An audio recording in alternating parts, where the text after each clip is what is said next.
साहिबान news HD में हूं यासीन और मैं हूं नाइला भट्टी। शामिल करते हैं अब तक की अहम खबरें। रुख करते सियालकोट का, जहां assistant commissioner HR Mohammad Afzal Sukhera की सदारत इंसदादी ह्यूमन ट्रैफिकिंग जबरी मशक्कत का इजलास मुनक्किद हुआ, जिसमें मोहम्मद अफसल सुखेरा ने तमाम महकमों के माहाना कारकर्दगी का जायजा लिया।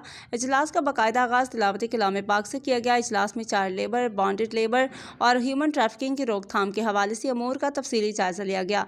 Assistant commissioner HR Mohammad Afzal Sukhera ने चाइल्ड लेबर, बॉन्डेड लेबर और ह्यूमन ट्रैफिकिंग की रोकथाम और उसमें मुलविस अफराद के खिलाफ सख्त कार्रवाई करने के अहकामात जारी किए। इजलास में सेक्रेटरी कमेटी व डिप्टी डायरेक्टर महकमा लेबर मोहम्मद तैयब विक, DSP headquarter Mohammad Khalil Malik, deputy director social welfare Chaudhry Sharif Qamar, नुमाइंदगान civil society Mohammad Ishfaq Nazar, Zahid Sharif, law officer child protection welfare bureau Arif Mehmood Bajwa, सदर भट्टा एसोसिएशन मियां मोहम्मद अकरम व दीगर महकमों के अफसरान ने भी शिरकत की।